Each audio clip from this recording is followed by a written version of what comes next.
তো আজকে আমার কাছে রয়েছে একটা এফএম, যেটা একজন আমাকে রিপেয়ার করতে দিয়েছে, কারণ এটা 220 ভোল্টের লাইন দিলে পরে কোনো সাউন্ড আসছে না আর এটাও অন হচ্ছে না। তো প্রথমে আগে এটাকে খুলে দেখবো এটার কী সমস্যা হয়েছে। তো এটার ব্যাক প্যানেল আমি খুলে নিয়েছি, দেখতে পাচ্ছ ভেতরে কীরকম সার্কিট রয়েছে। তো এখন আরেকবার আমি তারটাকে টেস্ট করে দেখব। তো তারটা আমি 220 ভোল্টের বোর্ডে লাগিয়ে দিয়েছি, এবার সুইচ অন করে দিয়েছি। এবার তারের আউটপুটে আমি টেস্টার লাগিয়ে চেক করে দেখছি, দুটোতে একটাতেও লাইন দেখাচ্ছে না। তো এই তারটাতে মনে হয় সমস্যা আছে। তো আগে এই তারটাকে কেটে নেব, তারপর নতুন তার লাগিয়ে দেখব কীরকম চলে কি না।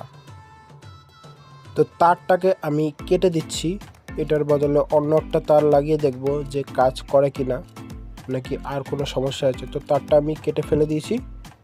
এটা রয়েছে এফএম অ্যান্টেনার তার। এখন ট্রান্সফরমারে আমি অন্য তার লাগিয়ে দেখব। ভেতরে দেখতে পাচ্ছ 2030-এর একটা অ্যামপ্লিফায়ার আইসি লাগানো রয়েছে, আর একটা এফএম বোর্ড আর একটা ছোট ট্রান্সফরমার। এই তারটাকে আমি এর ভেতরে লাগাবো। তো দেখতে পাচ্ছ তার কিন্তু আমি নতুন তার ট্রান্সফরমারের সাথে ঝালাই করে লাগিয়ে দিয়েছি।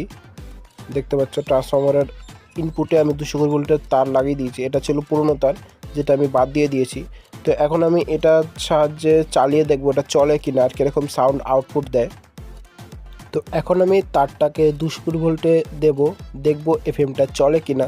এখন প্লাগ লাগাবো না, প্লাগ আমার কাছে নেই, তো প্লাগ পরে এনে লাগিয়ে দেবো।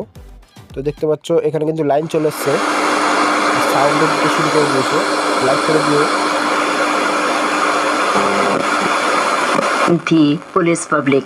विविध भारती से ये है कार्यक्रम जयमाला।